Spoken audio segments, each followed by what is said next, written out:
The Claretian mission in Indonesia, Timor-Leste, reaches an historic milestone. The new Ave Maria province is officially erected after decades of growth and missionary commitments.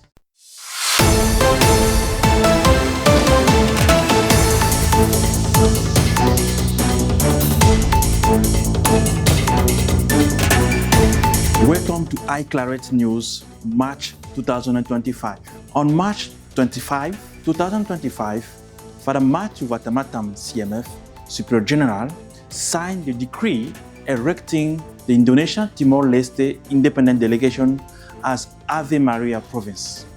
This follows years of preparation and growth, with 111 perpetual professed members, 58 temporary professed students and brothers, and 8 novices spread across 19 houses and 2 residences in Indonesia and Timor-Leste.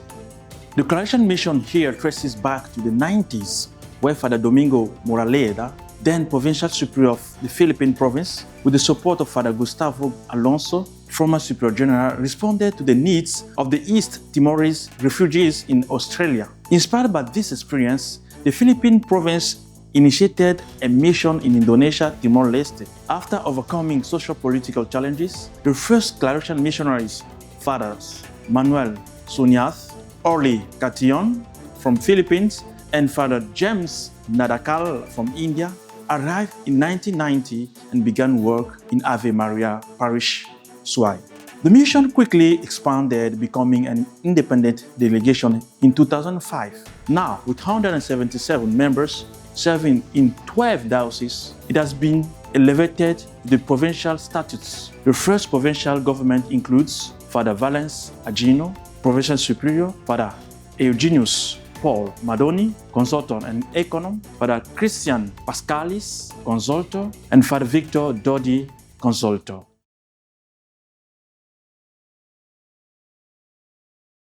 What does the erection of this new province mean for the Claretian missionaries in your province and the local church? Okay, for Claretian missionaries in Indonesia and Timor-Leste, the erection of this new province means two things for us, no? First is a trust, and the second one is a challenge. A trust, why? Because this erection, from the part of Father General and his council, they know very well the members and the mission of our organism. Majority of us, we are still young and without deep experience in mission. And the missions we have now, majority are missions in the periphery. But although our situations are not so stable because of these two reasons, the congregation trusts in us to profound more and more our maturity and responsibility in mission and religious life. And the second thing, this erection is a challenge for us to realize our actual situations, no, and the future that the congregation deposit in us. This is the challenge. So we see that big hope from the congregation to our organism. Until now, we have a stable new vocation. I mean, native vocations from Indonesia and from East Timor. With these young members, we need to put our efforts, no, to carry out the missions, working together, young missionaries and few senior missionaries. Direction of this new province encourages us to be mature and to be responsible in religious life and in mission. What are the main missionary priorities of the new province of Ave Maria?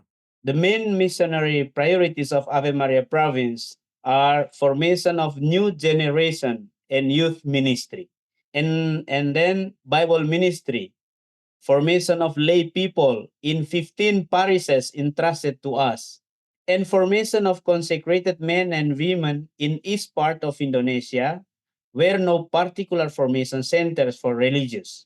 What are your hopes and dreams for the future of this new province, Ave Maria? Our hopes and dreams for the future of Ave Maria province are like Claret. We are able to live Claretian charism and spirituality in Indonesia and East Timor cultures. And if it is possible, share this charism with the people of God we serve, both in the parishes or in the education centers that we will build in this province. We want to support the local church in missionary style and in a synodal collaboration. Thank you so much. May God help Thank us.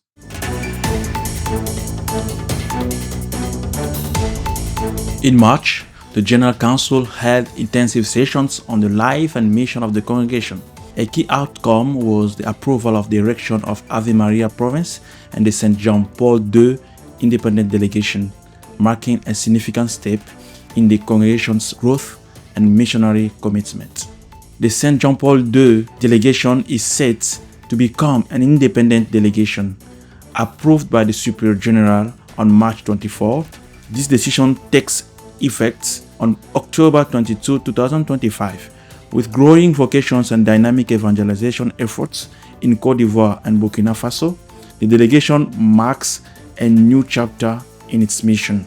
From March 18 to 20, the provincial superiors of iClaret gathered in Las Palmas de Gran Canaria, Spain, for an intense and productive meeting, attended by superiors from the province of Germany, Poland, Fatima, Santiago, and Sanctus Paulus.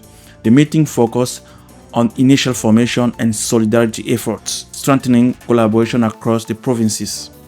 In response to Pope Francis' urgent appeal, several Claretian missionaries have joined over 100 global religious leaders, urging G20 governments to reconsider debt burdens on the world's poorest nations. The petition, backed by Caritas and other organizations, calls for a UN conference and greater protection for vulnerable populations.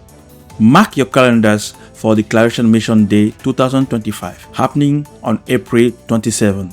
This year's theme, Women, Agent of Evangelization and Empowerment. We highlight the essential roles of women in the society. Join and support us as we celebrate their contribution to faith, evangelization, and the call for a renewed understanding of masculinity. Stay connected with us for more updates and visit claret.org for more information on our mission and events.